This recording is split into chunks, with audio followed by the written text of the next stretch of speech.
En octobre 2025, en moins de 48 heures, le Sahel a inversé un demi-siècle de défaites annoncées. Là où l'on promettait encore des plans d'aide et des rapports d'échecs, une coalition conduite par Ibrahim Traoré au Burkina Faso a imposé son propre tempo militaire et politique.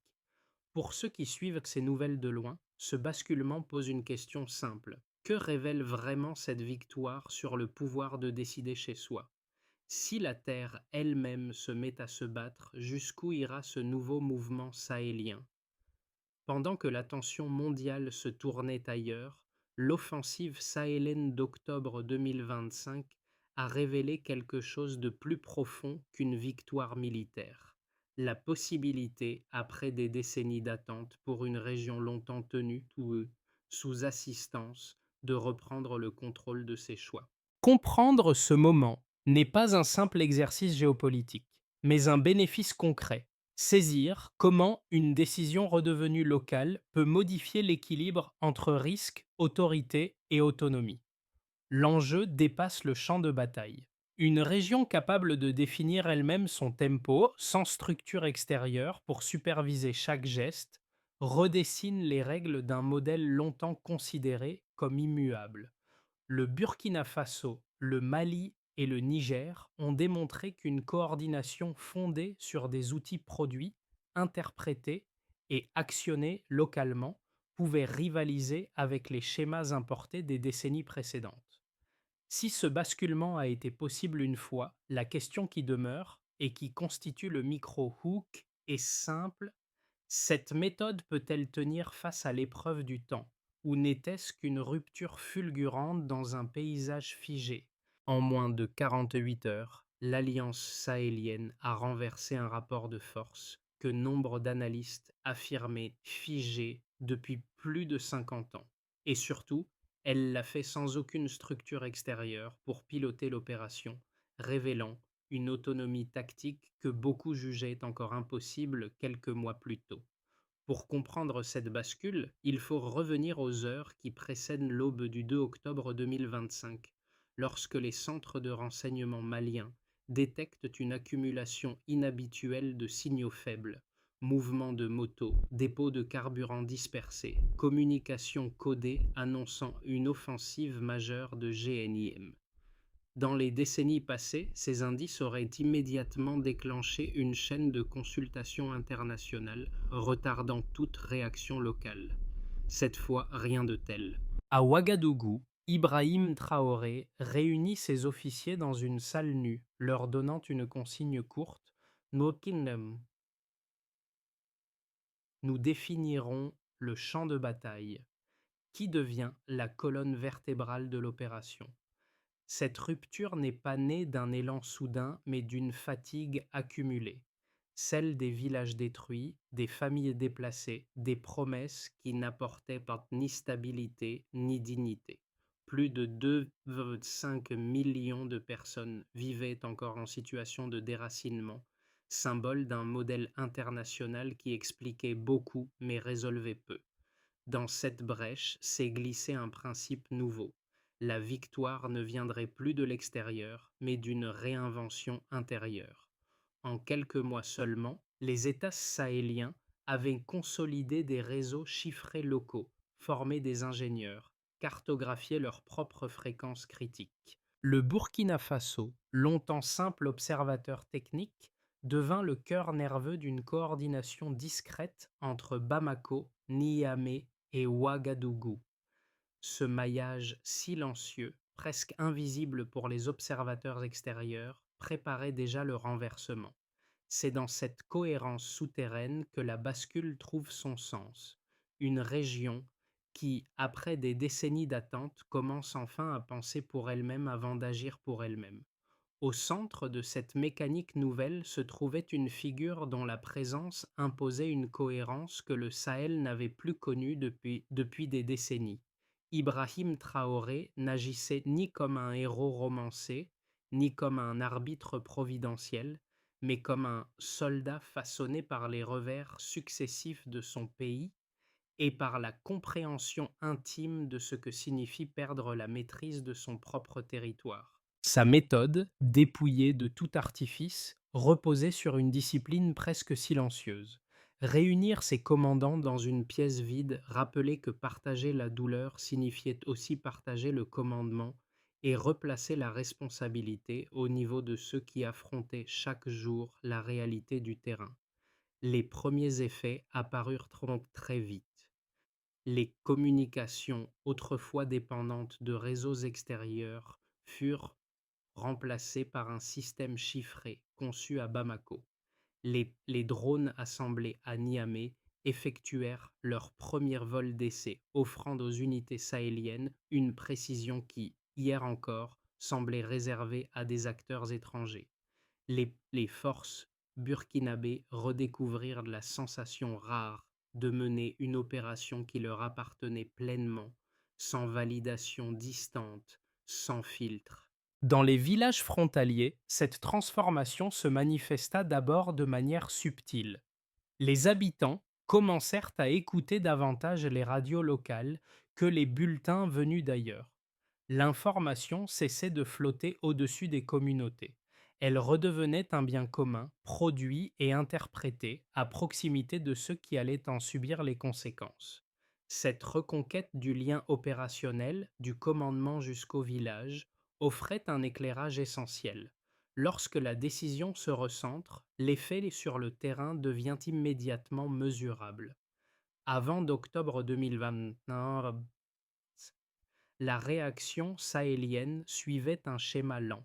Signaux détectés, rapports transmis, validations extérieures attendues, opérations retardées, jusqu'à perdre l'initiative.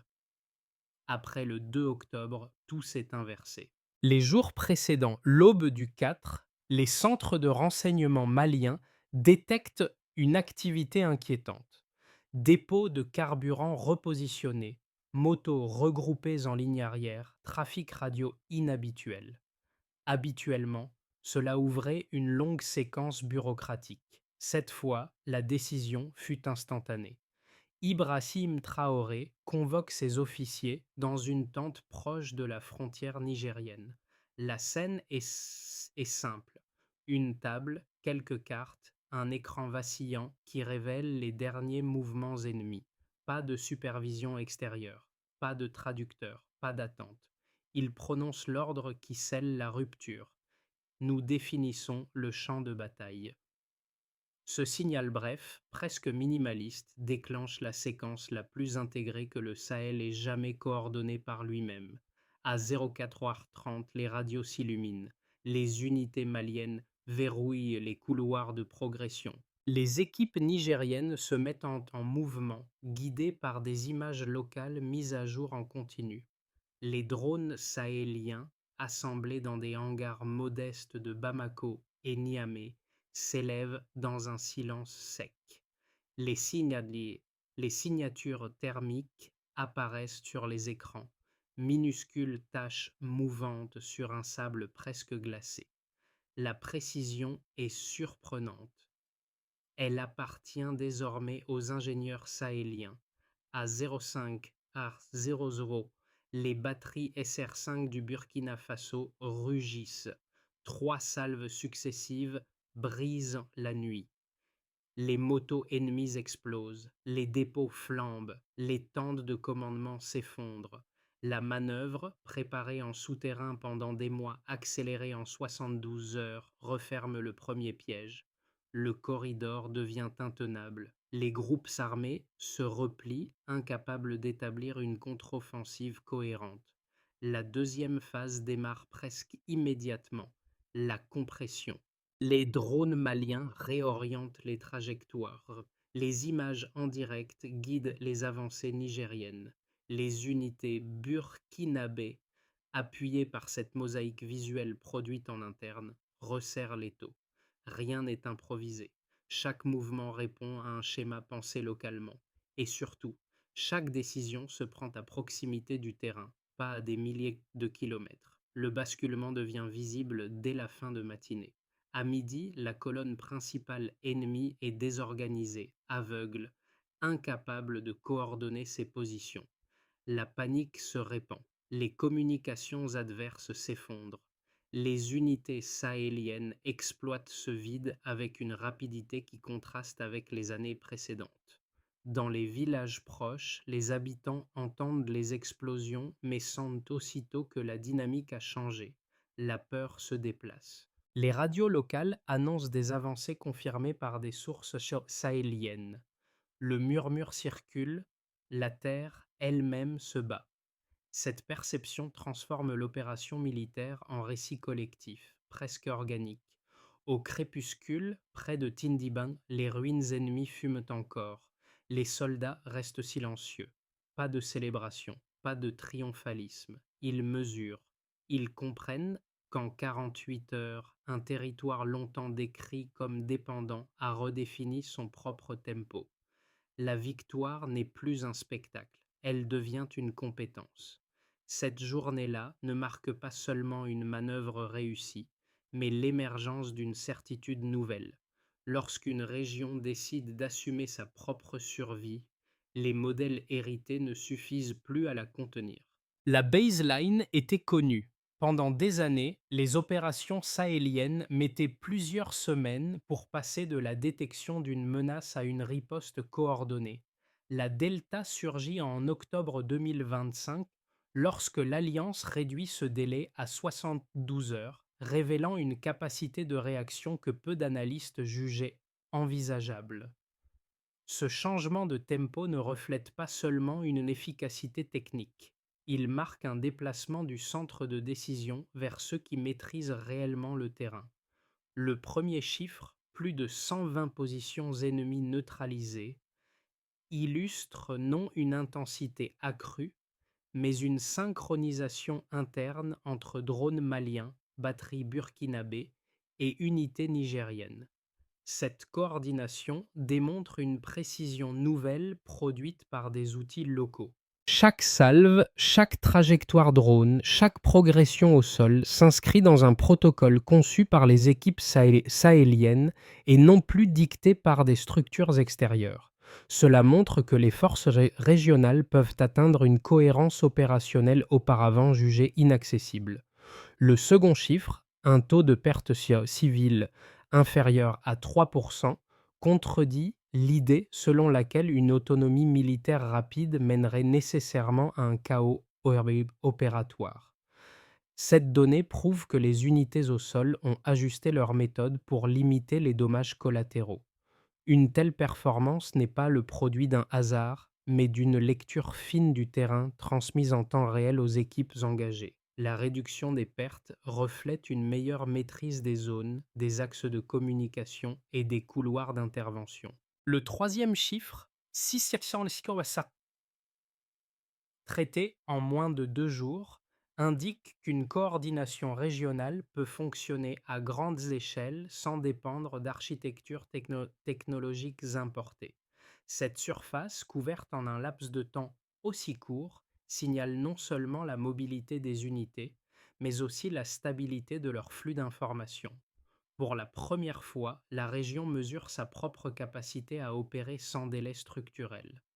Derrière ces trois chiffres se trouve un élément central, l'autonomie cognitive.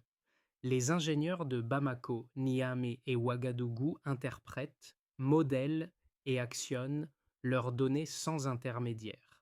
Les réseaux chiffrés réduisent les failles de transmission. Les drones locaux offrent une maîtrise inédite des couloirs aériens. Les unités burkinabées s'ajustent en direct grâce aux images maliennes, tandis que les forces nigériennes progressent en s'appuyant sur une cartographie dynamique actualisée toutes les quelques minutes. Dans cette architecture nouvelle, le rôle d'Ibrahim Traoré apparaît moins comme celui d'un chef charismatique que comme celui d'un garant méthodologique. Il veille à ce que les décisions restent proches du terrain, que la responsabilité se partage là où le risque est réellement porté. Cette logique interne, désormais visible à travers les chiffres, redéfinit l'écosystème sécuritaire. Le Sahel cesse d'utiliser des modèles hérités. Il en construit un autre adapté à ses propres contraintes. L'effet le plus discret demeure psychologique. Lorsque les soldats constatent Que leurs outils locaux produisent des résultats comparables à ceux des acteurs extérieurs, la relation au risque se transforme. Ils n'exécutent plus un plan conçu ailleurs. Ils valident leur propre méthode. Cette bascule, presque invisible pour les observateurs éloignés, constitue le cœur du renouveau sahélien. Les critiques de l'offensive d'octobre 2025 avancent un premier argument solide. En privilégiant une démonstration de force destinée à affirmer sa souveraineté, le Burkina Faso aurait ouvert la voie à une militarisation durable de la politique sahélienne. Selon cette thèse, toute victoire reposant sur une accélération tactique et sur une centralisation de la décision risquerait d'installer à terme un pouvoir excessivement dépendant des structures armées. Les détracteurs ajoutent que cette stratégie pourrait isoler davantage les États sahéliens sur la scène internationale, les exposant à des sanctions et à un recul diplomatique difficilement réversible. Pour eux, un triomphe rapide ne garantit pas un équilibre institutionnel. Il peut même précipiter un dérèglement. Le deuxième argument, non moins cohérent, soutient que cette autonomie militaire pourrait encourager d'autres pays de la région à adopter des doctrines similaires, créant un climat de défiance généralisé. L'absence de supervision extérieure serait perçue non comme une libération, mais comme un risque, celui d'un territoire où chaque État renforcerait ses moyens de coercition pour survivre au détriment des contre-pouvoirs civils. Certains observateurs y voient la possibilité d'un cercle vicieux. Plus la région devient autonome, plus elle s'expose à la tentation de gouverner par la force. Mais les données de terrain, elles, bousculent ces deux visions. L'offensive sahélienne n'a pas été une montée en tension anarchique. Elle a été la démonstration d'outils locaux maîtrisés, de réseaux chiffrés conçus à Bamako, de drones fabriqués à Niamey et d'unités burkinabées appuyées par une cartographie dynamique produite par leurs voisins. Le taux de perte civile inférieur à 3% contredit directement l'idée d'un dérapage incontrôlé. La synchronisation des actions, mesurée par la neutralisation de plus de 120 positions ennemies en 48 heures, montre au contraire un protocole stable fondé sur la décision locale et non sur l'escalade. Dans cette perspective, le rôle d'Ibrahim Traoré ne s'apparente pas à une autorité militarisée, mais à un garant d'une méthode régionale qui repose sur la responsabilité partagée et la cohérence opérationnelle. L'opération ne prouve pas que la région se militarise. Elle prouve qu'elle peut agir avec ses propres outils sans déborder de son cadre. La rupture devient visible. Elle apparaît non pas dans un discours, mais dans une scène presque silencieuse. Au lever du 4 octobre 2025, la coalition sahélienne agit comme un seul organisme reliant ingénieurs, unités au sol et cellules de renseignement sans qu'aucune supervision extérieure n'intervienne. Ce moment, discret pour un observateur éloigné, marque pourtant un tournant décisif. Les décisions ne remontent plus vers des structures lointaines, elles redescendent vers ceux qui affrontent réellement le terrain. La cohérence produite par les outils locaux, réseaux chiffrés, drones assemblés dans la région, cartographie dynamique, mises à jour en continu, transforme l'opération en méthode. Ce n'est plus une réaction improvisée, mais un protocole intégré conçu par ceux qui vivent les contraintes du Sahel au quotidien. Cette logique nouvelle ouvre une fracture dans l'ancien modèle. La région ne dépend plus de la temporalité importée, elle impose la sienne. Dans ce point d'inflexion, la contribution d'Ibrahim Traoré devient lisible sans être proclamée. Il garantit que la responsabilité reste proche du terrain et que la cohésion repose sur l'initiative locale. À cet instant précis, l'Alliance cesse d'exécuter un plan. Elle valide sa propre façon d'agir.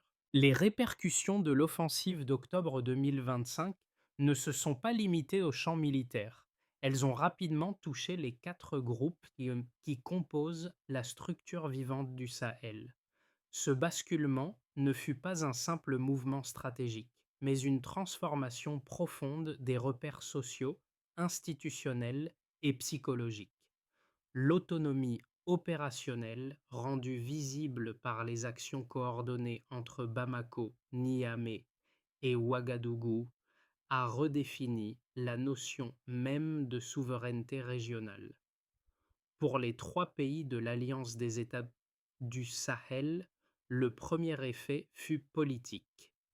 Le Burkina Faso, le Mali et le Niger se sont repositionnés sur la scène internationale, non plus comme des entités dépendantes d'interventions extérieures, mais comme des acteurs capables de défendre leurs intérêts à partir de leurs ressources internes. Le retour affirmé des diplomates africains dans ces capitales symbolise cette transition, une région qui renonce à attendre qu'on définisse ses priorités depuis ailleurs. La logique institutionnelle se recentre, donnant plus de poids aux décisions prises localement. Plus de 2,5 millions de personnes déracinées par des années de guerre ont commencé à retrouver un horizon possible. Les routes deviennent plus sûres, les villages anciennement abandonnés rouvrent leurs champs et les écoles improvisées accueillent à nouveau des enfants qui, pendant longtemps, avaient grandi dans l'incertitude. Le retour ne signifie pas encore stabilité, mais il marque la fin d'une paralysie collective qui perdurait depuis des années. La progression des unités sahéliennes, soutenues par leurs propres outils, crée les conditions d'une réinstallation durable. La victoire de 2025 a redéfini le sentiment d'appartenance.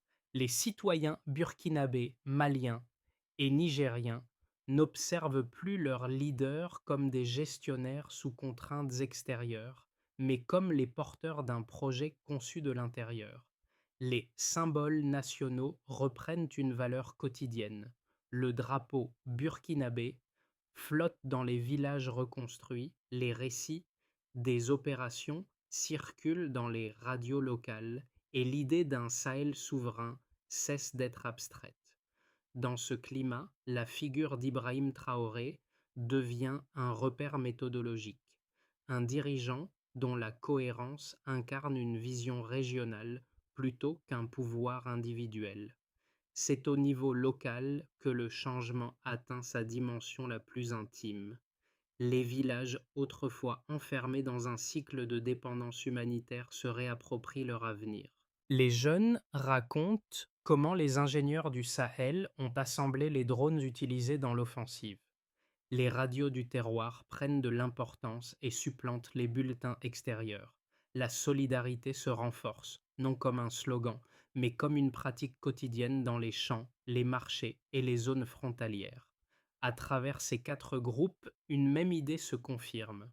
La victoire d'octobre 2025 n'a pas changé seulement la carte militaire, elle a réorienté la manière dont le Sahel imagine sa place dans le monde. Les 6 à 12 mois suivant la victoire d'octobre 2025 ne constituent pas une simple période d'ajustement, mais un espace où le Sahel devra transformer une réussite militaire en trajectoire durable. Trois scénarios se dessinent, chacun avec ses opportunités et ses fragilités. Dans l'option la plus probable, les trois membres de l'Alliance des États du Sahel poursuivent leur coopération sécuritaire et institutionnelle. Ils renforcent leurs outils locaux, stabilisent leurs chaînes de décision et ancrent leur modèle d'autonomie dans des structures communes. L'économie se réorganise lentement autour de secteurs essentiels: agriculture, ressources locales, mobilité entre régions frontalières. Les réformes progressent, parfois avec hésitation, mais elles craignent un socle plus résilient qu'avant l'offensive. Ce scénario repose sur une continuité disciplinée plutôt que sur un élan spectaculaire. Dans cette trajectoire, le succès sahélien inspire d'autres pays africains à adopter le principe d'autonomie opérationnelle. Des partenariats sud-sud émergent, notamment dans la cybersécurité, la logistique et les technologies locales. Les sanctions se desserrent et de nouveaux accords commerciaux se négocient sur la base d'une souveraineté retrouvée. L'AES devient une plateforme régionale, non plus périphérique mais stratégique, accélérant la coopération transfrontalière. Ici, des tensions politiques internes ou des divergences idéologiques affaiblissent la cohérence de l'alliance. Des campagnes de désinformation venues d'acteurs extérieurs attisent les inquiétudes. Les États se replient sur leurs intérêts nationaux, redoutant une centralisation excessive. L'isolement diplomatique s'aggrave et les succès militaires se figent en mythes incapables de produire une stratégie durable. La région perdrait la dynamique acquise en octobre 2025. Pour éclairer cette phase, il devient nécessaire d'adopter un certain cadre mental. Dans chacun de ces scénarios, la clé reste la cohésion intérieure. La méthode défendue par Ibrahim Traoré illustre un principe simple. Une victoire devient durable lorsqu'elle est partagée horizontalement entre institutions, communautés et acteurs techniques. Le Sahel évitera les dérives en adoptant une vigilance constante, en intégrant les populations locales aux décisions et en privilégiant l'adaptabilité plutôt que la rigidité. Les effets de l'offensive d'octobre 2025 ne se mesurent pas seulement dans les états-majors.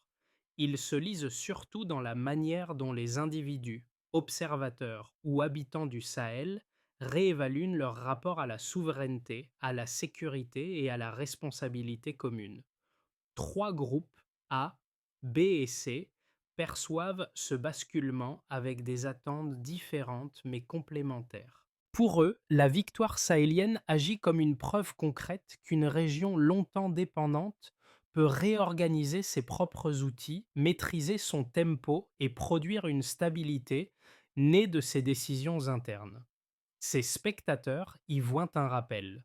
L'autonomie n'est pas une abstraction, mais un processus construit par l'initiative locale. L'offensive devient alors un contre-exemple puissant face au fatalisme géopolitique. Ici, l'intérêt porte sur la capacité des trois pays à créer de nouveaux cadres d'échange. Les avancées régionales montrent qu'un modèle fondé sur la coordination interne peut ouvrir la voie à des collaborations équilibrées dans l'économie, la technologie ou la gestion de crise. Les acteurs extérieurs y trouvent une opportunité. Soutenir plutôt que diriger un espace en recomposition. Pour l'exemple sahélien apporte une lecture nouvelle de la construction institutionnelle.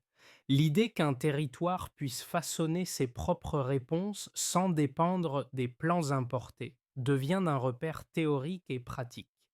Dans cette perspective, la méthode incarnée par Ibrahim Traoré apparaît comme un laboratoire politique où autonomie et coordination locale s'articulent sans exclure la coopération internationale. Pour ces trois groupes, le cœur du message reste le même. La souveraineté véritable se définit moins par la puissance affichée que par la capacité collective à choisir son propre cadre d'action. La stabilisation du Sahel après octobre 2025 ne dépend pas d'un geste spectaculaire, mais d'une série d'étapes concrètes capables de transformer une victoire militaire en architecture durable. Une feuille de route cohérente doit préciser qui agit, à quel horizon et comment mesurer les progrès réalisés. D'abord, consolider les capacités de défense locale.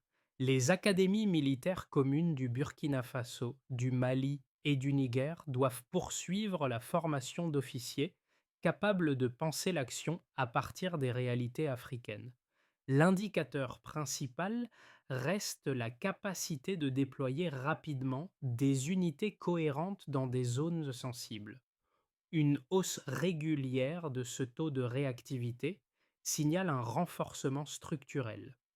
Ensuite, stabiliser l'économie par les secteurs essentiels. Les anciens axes de combat doivent devenir des zones agricoles productives. Les autorités locales, appuyées par des coopératives villageoises, pilotent la remise en culture des terres. Le progrès se mesure par l'augmentation des récoltes et par la réduction progressive de la dépendance extérieure pour les ressources de base. Par ailleurs, développer et maîtriser les technologies régionales. Les centres techniques de Bamako, Niamey et Ouagadougou doivent en et produire des outils adaptés aux besoins du terrain, réseaux sécurisés, drones régionaux, solutions logistiques légères. Le nombre de technologies conçues localement et leur efficacité mesurée en conditions réelles constituent les indicateurs structurants. En parallèle, réparer le tissu social entre communautés. Un programme d'échange culturel et civil piloté par les autorités frontalières vise à réduire les tensions héritées de la guerre. Le succès se mesure par le nombre d'initiatives locales menées conjointement et par l'amélioration du sentiment d'appartenance dans les villages. Enfin, instituer une gouvernance commune. La création d'un conseil permanent de l'AES doit garantir la cohérence diplomatique et la gestion des crises. Sa performance s'évalue par sa capacité à anticiper, coordonner et maintenir l'unité régionale. Dans cette démarche, la méthode portée par Ibrahim Traoré sert de fil conducteur, une souveraineté qui s'exerce par l'action collective. Au terme de cette séquence où le Sahel a redéfini son propre tempo, une image demeure, celle de la pièce presque vide de Ouagadougou. C'est là, entouré de ses commandants, qu'Ibrahim Traoré avait rappelé que partager la douleur signifiait aussi partager le commandement. Cette scène modeste résume le fil conducteur de toute la transformation. Un leadership qui n'impose pas une vision verticale, mais qui crée l'espace nécessaire pour que chacun devienne acteur de la souveraineté retrouvée. Dans les villages, sur les routes rouvertes, dans les champs remis en culture, ce principe discret a pris la forme d'une force collective. Ce n'était pas une célébration bruyante, mais un retour silencieux de dignité, la conviction que l'avenir pouvait, pour la première fois depuis longtemps, être façonné par ceux qui l'habitent. Le Sahel a commencé à se voir non comme une périphérie, mais comme un territoire capable de créer ses propres outils, d'interpréter ses propres données et de tracer ses propres frontières politiques et symboliques. Le crépuscule de Tindiban, avec ses ruines fumantes et ses soldats silencieux, est devenu le reflet d'un basculement plus large. La victoire cessait d'être un événement, elle devenait une méthode. La souveraineté avance quand elle se partage. La trajectoire du Sahel, depuis l'offensive d'octobre 2025 jusqu'au premier signe de reconstruction, ne raconte pas seulement une victoire militaire. Elle met en lumière un mouvement plus discret mais plus déterminant. Une région, longtemps considérée comme dépendante, a démontré qu'elle pouvait façonner ses priorités, élaborer ses propres outils et défendre ses choix sans attendre qu'on les lui dicte. Cette transformation offre une occasion rare de réfléchir à la manière dont les territoires redéfinissent leur autonomie dans un monde de plus en plus fragmenté. Pour les observateurs, les chercheurs, les citoyens ou les décideurs, l'exemple sahélien invite à un dialogue ouvert. Comment soutenir un modèle qui repose sur l'initiative locale sans le dénaturer? Quel partenariat privilégier pour renforcer la résilience plutôt que reproduire la dépendance? Si cette histoire résonne au-delà du Sahel, c'est qu'elle touche à un principe universel, la capacité d'un peuple à reprendre la maîtrise de son avenir. À chacun maintenant d'interroger ses propres modèles d'indépendance et de partager la vision qu'il souhaite voir émerger dans les années à venir.